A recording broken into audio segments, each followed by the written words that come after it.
Hello everyone. Commerce अध्ययन में हम देखेंगे ऑर्गेनाइजेशनल बिहेवियर, जो आपका एमकॉम का सब्जेक्ट है। इसका जो ये टॉपिक है पर्सनालिटी, इसकी हम पर्सनालिटी की मीनिंग की डेफिनेशन और कैरेक्टरिस्टिक्स की बात करें तो हमने लास्ट वीडियो में बात की थी, तो आप वो चैनल पर विजिट करके वीडियो सेक्शन में जाकर रीसेंट वीडियो चेक कर सकते हैं, आपको देखने को मिल जाएगा। इस वीडियो में हम डिस्कस करेंगे determinants of personality. That means कि पर्सनालिटी को निर्धारित करने के लिए ऐसे कौन से फैक्टर्स होते हैं जो इन्वॉल्व होते हैं और इन्फ्लुएंस करते हैं किसी भी इंडिविजुअल की पर्सनालिटी को डेवलप करने में। ठीक है, तो आज की वीडियो में हम यही देखेंगे, साथ ही साथ टाइप्स ऑफ पर्सनालिटी को भी डिस्कस करेंगे इस वीडियो में। चलिए स्टार्ट करते हैं। So factors influencing development of personality. So देखते हैं, there are many contributing factors that help in the development of an individual's personality. The factors influencing personality have been divided into the following 3 categories. तो यहाँ पर जो factors है ना, उनको 3 categories में डिवाइड किया गया है, तो वो देख लीजिए। सो फर्स्ट इज़ बायोलॉजिकल और heredity factors. Biological that means कि जो एक कहते नहीं कि चलता आता है, लाइक हमें अपने पेरेंट्स से कुछ चीज़ें मिलती हैं। हेरिडिटी जैसे आनुवांशिक चीज़ें होती है, तो वो वहाँ से मिलता चला आता है। लाइक जैसे पेरेंट्स होते हैं, बच्चों में बहुत सी ऐसी सिमिलैरिटीज़ होती हैं जो पेरेंट्स से मिलती हैं। लाइक वो कलर में, वेट में, कलर जो कॉम्प्लेक्स, हाँ मतलब कलर, वेट, उनकी हाइट है ना, ये सारी चीज़ें मैटर करती हैं। कभी कभी उनकी इंटेलिजेंस भी अपने पेरेंट्स से मिलती है या दादा परदादा से मिल सकता है उन्हें, इस तरीके से। तो अभी आप इसको हम डिटेल में भी डिस्कस करेंगे कि इसके अंदर ऐसे कौन से सब फैक्टर्स हैं जो ये डिसाइड करते हैं इसको। इन्वायरमेंटल फैक्टर्स सेकेंड जो है वो है आपका इन्वायरमेंटल फैक्टर्स, एंड थर्ड है आपका साइकोलॉजिकल फैक्टर्स। तो ये 3 मोस्ट इंपॉर्टेंट है, थर्ड है सिचुएशनल फैक्टर।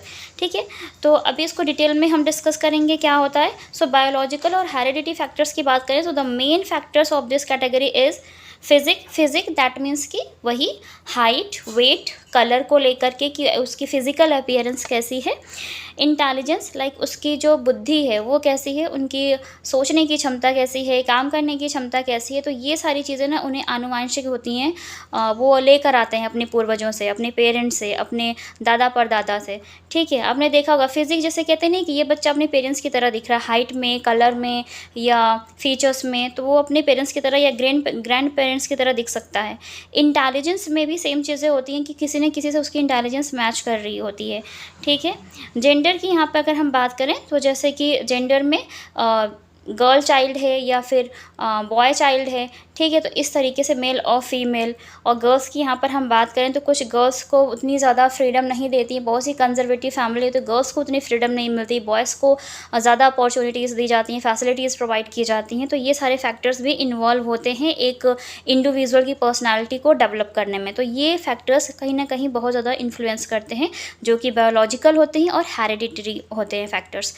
ठीक है, तो ये भी ध्यान देने वाली बात है, तो ये भी इम्पॉर्टेंट है। आपने देखा होगा जो गर्ल चाइल्ड है या जो बॉय चाइल्ड है, उन दोनों में डिफ्रेंशिएट किया जाता है। ठीक है, हर जगह पे चीज़ों को लेकर, तो वो चीज़ें भी मैटर करती हैं कि एक लड़की है तो उसका डेवलपमेंट उस तरीके से नहीं होगा जिस तरीके से होना चाहिए था, एक बॉय है तो उसको कुछ ज़्यादा फ्रीडम मिलती है। तो अलग अलग चीज़ें हैं, मैटर करती हैं, कैसी फैमिली है, कैसा उनका फैमिली बैकग्राउंड है, तो उस पर डिपेंड करेगा। ठीक है, आइए अब देखते हैं इन्वायरमेंटल फैक्टर्स के। इन्वायरमेंटल फैक्टर दैट मीन्स कि जो उसके आसपास का वातावरण है वो कैसे उसको इम्पैक्ट कर सकता है, वो फैक्टर्स कैसे उस पर उसको इन्फ्लुएंस करेंगे एक इंडिविजुअल की पर्सनैलिटी को डेवलप करने में। सोशल इन्वायरमेंट की बात करें, सोशल दैट मीन्स कि आसपास के जो रहने वाले लोग हैं, जो समाज में लोग हैं, उनका क्या प्रभाव पड़ता है एक इंडिविजुअल की पर्सनैलिटी पे। अगर उनका समाज में आसपास के लोग, उनका जो एरिया है, जो सोशल सर्कल है, अगर वो बहुत अच्छा है तो वहाँ पर कहेंगे कि उनकी जो पर्सनैलिटी बहुत अच्छे से डेवलप होगी। कल्चरल इन्वायरमेंट की बात करें तो आपने देखा होगा कि अलग अलग रीजन के लोग रहते हैं, अलग अलग कास्ट से बिलोंग करते हैं, तो उनके कल्चर भी डिफरेंट होते हैं। तो कल्चरल इन्वायरमेंट की बात करें तो कल्चरल दैट मीन्स कि अगर हमें अपने कल्चर को आगे लेकर जाना है, दैट मीन्स कि हमारी फैमिली का इन्वायरमेंट ऐसा होना चाहिए कि जो भी हम फेस्टिवल सेलिब्रेट करते हैं तो डे टू डे हम उस फेस्टिवल को सेलिब्रेट करें, अपने कल्चर को फॉलो करें, ताकि जो बच्चे हैं उसको सीख सकेंगे तो उनकी पर्सनैलिटी भी उसके अकॉर्डिंग डेवलप होगी। ठीक है, जोग्राफिकल इन्वायरमेंट की बात करें तो आपने देखा होगा जोग्राफिकल इन्वायरमेंट जहाँ पे बहुत ज़्यादा गर्मी होती है, बहुत ज़्यादा शुष्क जगह होती है, तो वहाँ पर क्या होता है कि वो वहाँ के लोग कैसे होते हैं, बहुत ज़्यादा मतलब बात करें तो वो गुस्सैल उनकी प्रकृति के हो सकते हैं, तो ये सारी चीज़ें डिसाइड करती हैं। और अगर इन्वायरमेंट मतलब ठंडा है वहाँ का, या वहाँ की जो जलवायु है वो ठंडी है, तो वो भी डिपेंड करती है चीज़ों की। तो ज्योग्राफिकल टर्म की बात करें तो जो डिसाइड करता है कि कहाँ पर कैसा, वहाँ पर जो ज्योग्राफिकल इन्वायरमेंट है कैसा है, तो वो बिलोंग करेगा उनकी पर्सनालिटी से, फिर उसके अकॉर्डिंग उनकी पर्सनालिटी ढलती है। ठीक है। फैमिली इन्वायरमेंट की बात करें तो जैसे जो फैमिली मेम्बर्स में अगर कोऑर्डिनेशन होता है, सपोर्टिव फैमिली है और एजुकेटेड फैमिली है, तो उन्हें एक अच्छी अपब्रिंगिंग मिलती है बच्चों को, तो उनका जो पर्सनालिटी डेवलपमेंट है वो अच्छा होता है। यहाँ पे पर्सनालिटी डेवलपमेंट जो है वो टर्म यूज़ किया जाएगा एम्प्लॉयज़ के लिए, क्योंकि ये बिज़नेस बिहेवियर में है। तो बिज़नेस बिहेवियर में भी सेम चीज़ें हैं, और आपका जो बच्चों का है इन्वायरमेंट, वो भी मैटर करता है। तो अगर एक एम्प्लॉई भी है तो उसका जो डेवलपमेंट हुआ है, पर्सनालिटी डेवलप हुई है, घर से ही तो होगी ना पहले। तो फैमिली अच्छी होनी चाहिए, सपोर्टिव होनी चाहिए, कोऑर्डिनेशन होना चाहिए उनके बीच में। ठीक है। फ्रीडम होनी चाहिए, एजुकेशन अच्छी मिलनी चाहिए उन्हें। तो ये सारी चीज़ें होंगी। तो फैमिली इन्वायरमेंट भी मैटर करता है कि फैमिली का अच्छा होना इंपॉर्टेंट है, फैमिली के हर मेम्बर का। स्कूल इन्वायरमेंट की बात करें कि जिस स्कूल में वो बच्चा पढ़ने जा रहा है, उस स्कूल का इन्वायरमेंट कैसा है, लाइक उसकी टीचिंग फैसिलिटीज़ कैसी है, वहाँ का स्टाफ सपोर्ट कैसा है, उनका मतलब सपोर्ट सिस्टम कैसा है। अगर कोई फिज़िकल एक्टिविटीज़ होती हैं लाइक स्पोर्ट्स वगैरह है, तो वहाँ पर उस चीज़ों की क्या फैसिलिटी है। तो ये चीज़ें भी मैटर करती हैं स्कूल इन्वायरमेंट के केस में। ठीक है। जो कि उनकी पर्सनालिटी को डेवलप करने में इन्फ्लुएंस करते हैं ये सारे फैक्टर्स एक पर्सन के। ठीक है। अभी आगे देखते हैं। Third is psychological factor. Psychological factors means कि मनोवैज्ञानिक तत्व जो हैं उनको देख लेते हैं, फैक्टर्स को, कारकों को देखते हैं। सो मेंटल डेवलपमेंट, अब बच्चे का या जो एम्प्लॉई है उसका मेंटल डेवलपमेंट कैसा हुआ है, किस तरीके से हुआ है, तो डिपेंड करता है ना कि अगर उन्हें अच्छी सर्कमस्टांसेस दिए गए, अच्छी सिचुएशन दी गई, चैलेंजेस उसने बहुत ज़्यादा फेस किए हैं लाइफ में, दैट मीन्स कि वो बहुत ज़्यादा चैलेंजिंग होगा, रिस्क को फेस करने की क्षमता होगी उसके अंदर। ठीक है। तो ये मेंटल डेवलपमेंट हो जाता है कि उसको इन्वायरमेंट वहाँ पर कैसा मिला। तो मेंटल डेवलपमेंट के लिए कहते हैं नहीं, जैसे छोटा बच्चा होता है तो हम ज़्यादा से ज़्यादा उसके क्या करते हैं, मेंटल एक्टिविटीज़ करवाते हैं, डिफरेंट टाइप्स के गेम्स उसके साथ खेलते हैं, डिफरेंट टाइप्स के कलर्स को सेलेक्ट करने के लिए देते हैं। कई सारे क्विज़ होते हैं जो उनके साथ हम खेलते हैं ताकि उनका जो माइंड है वो अच्छे से डेवलप हो। तो मेंटल डेवलपमेंट के लिए बहुत सारी एक्टिविटीज़ की जा सकती हैं। तो ये भी एक फैक्टर है जो इम्पैक्ट करता है एक पर्सनैलिटी को डेवलप करने में। एटीट्यूड की बात करें, एटीट्यूड को यहाँ पर लोग ना बहुत थोड़ा सा गलत वे में ले लेते हैं। एटीट्यूड का मतलब होता है कि जो उसकी अभिवृत्ति या मनोवृत्ति है तो वो कैसे हो रही है, मतलब एटीट्यूड का मतलब कि जो उसकी पर्सनालिटी में है ना उसका एटीट्यूड कुछ ईगो और एटीट्यूड दोनों ही डिफरेंट है। ईगो तो एक देखा जाए तो गलत टर्म में यूज़ किया जाता है, लेकिन एटीट्यूड तो सही वर्ड होता है। एटीट्यूड की बात करें यहाँ पर तो बच्चे का जो एटीट्यूड है वो कैसा है, पॉजिटिव एटीट्यूड है ना, उसकी क्या स्ट्रेंथ है, अपनी स्ट्रॉन्ग स्ट्रेंथ है या नेगेटिव एटीट्यूड है, ये सारी चीज़ें मैटर करती है।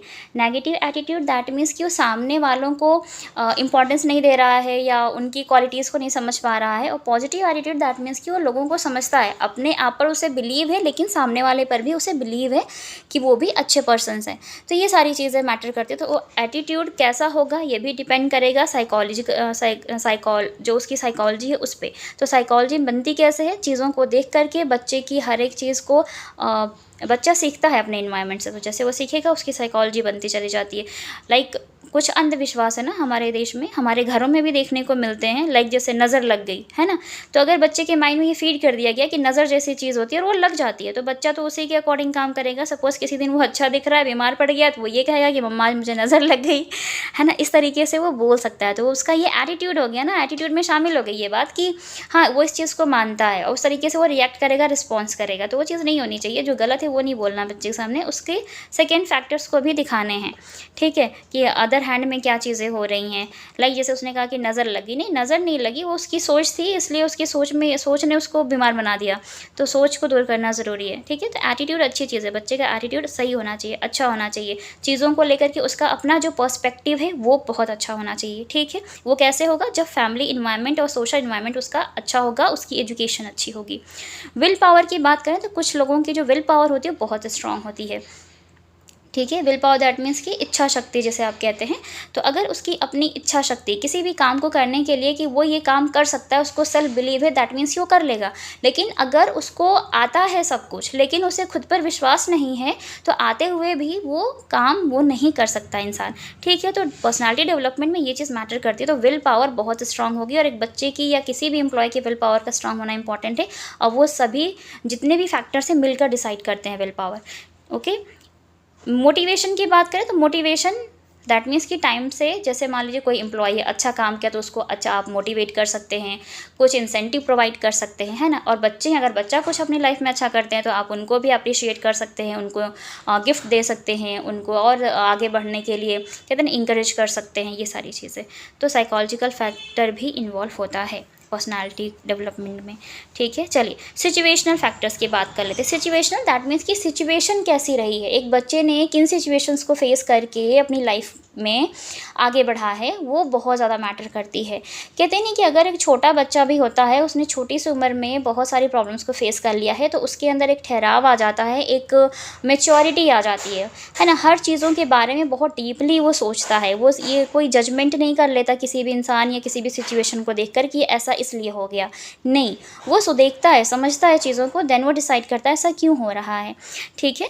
तो अगर बच्चे की जो सर्कमस्टांसेस हैं वो अगर बहुत ज़्यादा मिजरेबल रही हैं, तो वो चीज़ों को बहुत अच्छे से समझ पाता है, अपनी प्रॉब्लम्स को समझकर वो दूसरों को समझ पाता है कि किसी और के साथ भी ये प्रॉब्लम हो सकती है। तो वो मैच्योर हो जाता है टाइम से पहले। अगर जल्दी प्रॉब्लम फेस कर लेते हैं, अगर लाइफ में कर लेता है, तो ज़्यादा फेलियर्स को फेस कर लेता है, तो वो सीख जाता है अपनी ज़िंदगी में। ठीक है।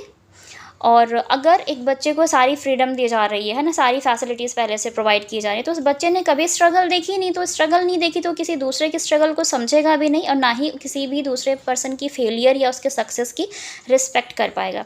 एंड कल को वो खुद भी अगर सक्सेसफुल हुआ तो वो खुद की भी रिस्पेक्ट नहीं करता है, लोगों से मिसबिहेव करता है, उस वजह से वो अपनी सक्सेस भी खो बैठता है। तो कोशिश यही करनी चाहिए ना कि बच्चे को जो सिचुएशन है उसकी कैसी है, तो वो डिपेंड करती है। सो आई थिंक एक टाइम पे ना, जब बच्चा थोड़ा सा बड़ा होता है, लाइक 15 ईयर्स 16 ईयर्स की, तो उसकी लाइफ में प्रॉब्लम्स आनी चाहिए, ऑटोमेटिक आनी चाहिए, ताकि वो थोड़ा सा रिस्पॉन्सिबल और मैच्योर बन सके। और अगर जो अच्छे हैं उनकी लाइफ में ना आए, क्योंकि अच्छे लोग तो पहले ही समझ जाते हैं ना सिचुएशन और रिस्पॉन्सिबिलिटीज़ को, तो प्रॉब्लम्स नहीं आनी चाहिए उसे किसी की लाइफ में। प्रॉब्लम आने से पहले ही आप समझ जाए तो बहुत अच्छा है। ठीक है। चलिए, वैसे किसी की लाइफ में प्रॉब्लम्स नहीं आएंगी, सब अच्छे से रहेंगे, सब रिस्पॉन्सिबल और मैच्योर बनेंगे, टाइम के साथ चीज़ों को समझेंगे और सामने वाले की भी रिस्पेक्ट करें तो बेहतर है। तो ये सारी चीज़ें मैटर करती हैं। तो यहाँ पर अकॉर्डिंग टू स्टैनले मिलग्राम ने कोई बात कही, कुछ यहाँ पे एक पॉइंट कहा है इन्होंने, तो एक रिसर्च के बेसिस पर है ये। On the basis of detailed research has observe that situation plays a significant role in the formation of personality. तो जो सिचुएशन है वो एक इंपॉर्टेंट रोल प्ले करता है किसी भी पर्सनैलिटी के फॉर्मेशन में, दैट मीन्स की पर्सनैलिटी के डेवलपमेंट में। ओके। तो ये याद रखिएगा। बहुत से मैंने ऐसे जो मिडिल क्लास फैमिलीज़ होती है ना, वहाँ पे क्या होता है कि जैसे हम लोग हैं, जब प्रॉब्लम्स हमने बहुत फेस की होती हैं लाइफ में बचपन में, तो हम चीज़ों को बहुत डीपली देखते हैं कि इस बच्चे के साथ ये प्रॉब्लम क्यों हो गई, तो हम उसकी हेल्प कर सकते हैं क्योंकि हम फेस कर चुके हैं, हम समझते हैं उसकी प्रॉब्लम को। तो हम कभी भी हंसी या मजाक नहीं उड़ाएंगे उनकी बुरी सिचुएशंस का, उनकी हेल्प करने की कोशिश करेंगे। तो ये चीज़ें होनी चाहिए। तो सिचुएशन आपकी कैसी है ये डिपेंड करता है, और ये आपकी पूरी पर्सनालिटी पर भी एक प्रभाव छोड़ता है। ठीक है। अब चलिए देखते हैं types of personality. So after an intensive study of personality, Mitchell McBride has pointed out the following your kind of personality. तो यहाँ पर इन्होंने कई सारे काइंड ऑफ पर्सनालिटी को फाइंड आउट किया है, तो वो देख लेते हैं। तो first is gamesman. Gamesman जो ज़्यादातर जो बहुत ज़्यादा सुपर डुपर एक्टिव होते हैं। ठीक है। Super duper active that means कि जो प्लेयर्स होते हैं या जो स्पोर्ट्स मैन होते हैं ना, तो वो बहुत ज़्यादा क्या होते हैं, वो अचीवर होते हैं, वो उनके लिए सक्सेस ज़्यादा मैटर करती है। ठीक है। हर फील्ड में, क्योंकि वो बहुत ज़्यादा मतलब फिट होते हैं, स्पोर्ट्समैन हैं, चीज़ों को पसंद करते हैं अपने तरीके से, और वो सक्सेस को अचीव करने के लिए मतलब लगे रहते हैं, है ना, मेहनत करते हैं। कंपनी मैन की बात करें तो ये वो कंपनी मैन है जिनको रिस्क लेने से डर लगता है। ये रिस्क नहीं लेते, कामली बहुत आराम से काम करेंगे, जो चीज़ें इनकी फेवर में उसी के अकॉर्डिंग, मीन्स कंफर्ट जोन में रहकर इन्हें काम करना पसंद होता है। ये इनकी पर्सनालिटी कुछ इस टाइप की होती है। क्राफ्ट्समैन की बात करें तो क्राफ्ट्समैन वो मैन होते हैं जो बहुत ज़्यादा ना फैक्ट कलेक्ट करने में लगे हुए रहते हैं। जैसे कि अगर किसी ने कह दिया कि ये चीज़ इस तरीके से होती है, तो वो बिलीव नहीं करेंगे, वो पहले फैक्ट्स को देखेंगे, फैक्ट्स चेक करेंगे, मतलब लॉजिक लगाएंगे, ऐसा क्यों है, किस लिए है। ठीक है। तो क्रॉफ्ट्समैन जो है वो फैक्ट्स पे बिलीव करते हैं, इनकी पर्सनालिटी ऐसी होती है। जंगल फाइटर की बात करें तो ये भी सक्सेस के लिए कुछ भी करते हैं, सक्सेस पाने के लिए कुछ भी कर सकते हैं। फाइटर हैं, दैट मीन्स कि वो हर सिचुएशन चाहे कैसे भी हुए लड़ेंगे और जीतेंगे भी, सक्सेसफुल होंगे, ठीक है, जंगल फाइटर के नेम से ही। तो ये टाइप्स ऑफ कुछ पर्सनालिटी है जो इन्होंने फाइंड आउट की थी। वैसे अगर बात करें जो एक सब्जेक्ट है ना, साइकोलॉजी एक सब्जेक्ट है जो आप बीएड में या आप एमए या बीए करते हैं तो उसमें आप पढ़ते हैं, तो उसमें जो पर्सनालिटी की डेफिनेशन है या क्लासिफिकेशन ऑफ पर्सनालिटी है तो वो डिफरेंट है वहाँ पे। यहाँ पर ये डिफरेंट है, ये बिजनेस ऑर्गेनाइजेशन के टर्म में है, तो इस तरीके से इसको लिया गया है, ठीक है, तो ये याद रखिएगा। तो इस वीडियो में हमने बात की पर्सनालिटी के बारे में कि कौन सा से फैक्टर्स होते हैं जो डिटर्मिनेंट्स की तरह वर्क करते हैं, एक पर्सनालिटी के डेवलपमेंट में इन्फ्लुएंस्ड करते हैं उसको, और साथ ही साथ हमने टाइप्स ऑफ पर्सनालिटी भी डिस्कस कर ली। नेक्स्ट वीडियो में और इसका कुछ एक इंपॉर्टेंट टॉपिक है वो भी डिस्कस करेंगे। आज की वीडियो में इतना ही। अगर वीडियो अच्छी लगी हो तो लाइक करें, फ्रेंड्स के साथ शेयर करें। चैनल पर आप हमारे नए विजिटर हैं तो चैनल को सब्सक्राइब कर लें, साथ में बेल आइकन को प्रेस कर लें ताकि आने वाले वीडियोज़ की नोटिफिकेशन आपको टाइम पर मिलती रहे। किसी भी टॉपिक पर वीडियो चाहिए तो आप मुझे कॉमेंट सेक्शन में कॉमेंट करके बता सकते हैं, साथ ही साथ इंस्टाग्राम पेज पर भी डायरेक्ट मैसेज कर सकते हैं। तो आज की वीडियो में इतना ही, मिलते हैं नेक्स्ट वीडियो में, तब तक के लिए take care and thank you so much for watching this video.